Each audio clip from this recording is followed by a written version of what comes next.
नमस्कार, आप देख रहे हैं स्वतंत्र तक न्यूज। मुजफ्फरपुर अनुपम कुमार महानगर अध्यक्ष जनता दल यूनाइटेड मुजफ्फरपुर की ओर से सद्बुद्धि हवन कार्यक्रम का आयोजन पताही हवाई अड्डा के नजदीक में किया गया। गृह मंत्री के मुजफ्फरपुर आगमन पर यहाँ की जनता जानना चाहती है कि 2019 के चुनावी रैली में प्रधानमंत्री ने वादा किया था कि पताही हवाई अड्डा से हवाई उड़ान भरेगी, लेकिन अभी तक कुछ भी नहीं हुआ।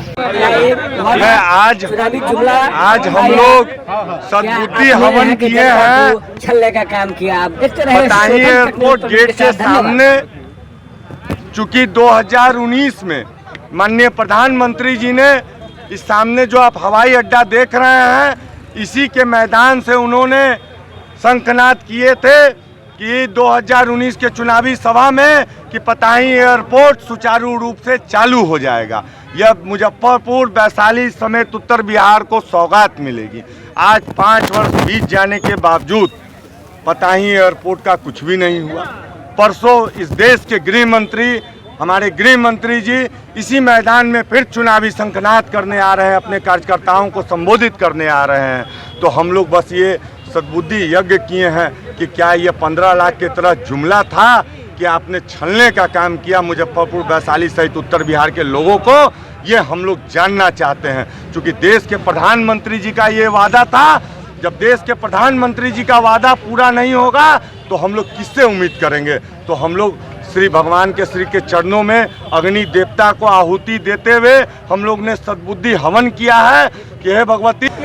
सुनिए, आपको जानकारी होगी तो आप बताइएगा, मुझे जानकारी नहीं है। आपको मैं इतना सिर्फ बता सकता हूं कि चूंकि देश के प्रधानमंत्री जी 19 में वादा करके गए थे इसी मैदान से कि सुचारू रूप से सुचारू हमारा बस सिंगल मांग है कि देश के प्रधानमंत्री जी आपने इसी पताही एयरपोर्ट को कहा। हम लोग ने सद्बुद्धि हवन और पूजा करके हम लोग विनम्र रूप से आपसे इन लोगों से निवेदन कर रहे हैं कि आप लोग छलने का काम, जुमला बोलने का काम कृपा करके नहीं कीजिए। बिहार की भोली भाली जनता से, खासकर मुजफ्फरपुर और वैशाली की महान जनता से बहुत बहुत धन्यवाद।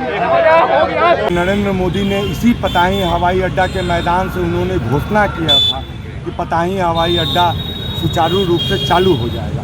आज 5 वर्ष बीत जाने पर भी जब कुछ भी नहीं हुआ, पुनः देश के गृह मंत्री 2 दिन बाद यहाँ चुनावी सभा को करने आ रहे हैं। तो अब मुजफ्फरपुर, वैशाली समेत उत्तर बिहार के लोग ये जानना चाहते हैं क्या यह भी चुनावी जुमला था? क्या आपने मुजफ्फरपुर, वैशाली समेत उत्तर बिहार के लोगों को ठगने और छलने का काम किया? इसलिए चूंकि देश के प्रधानमंत्री जी किसके पास जाएंगे, तो अब हम लोग भगवान के शरण में हैं। वादे के बाद बीजेपी के साथ आप लोग भी तो थे? हम लोग थे, ठीक है। किसी कारण जब आप देख रहे हैं कि किन कारणों से अलग हुए। चूंकि कल का दिन बिहार के लिए ऐतिहासिक दिन था। कल 1,20,000 नियुक्ति पत्र बांट के गांधी मैदान से लेकर बिहार के तमाम जिलों में माननीय मुख्यमंत्री जी ने यह साबित कर दिया कि जो हम बोलते हैं सो करते हैं। और दिसंबर में पुनः फिर बीपीएससी की एग्जाम हो रही है और लाखों लोगों को पुनः फिर नियुक्ति पत्र दी जाएगी। 40,000 वैसे शिक्षकों को नियोजित थोड़ी मनाही है। एक जो क्राइटेरिया है, जो बिहार पब्लिक सर्विस कमीशन अपनी आयु की शैक्षणिक क्राइटेरिया बनाती है, उसमें बिहार समेत पूरे देश के लोग बैठे हैं। पूरे देश के कई राज्यों को लोगों के अभ्यर्थियों को सफलता मिली और कल नियुक्ति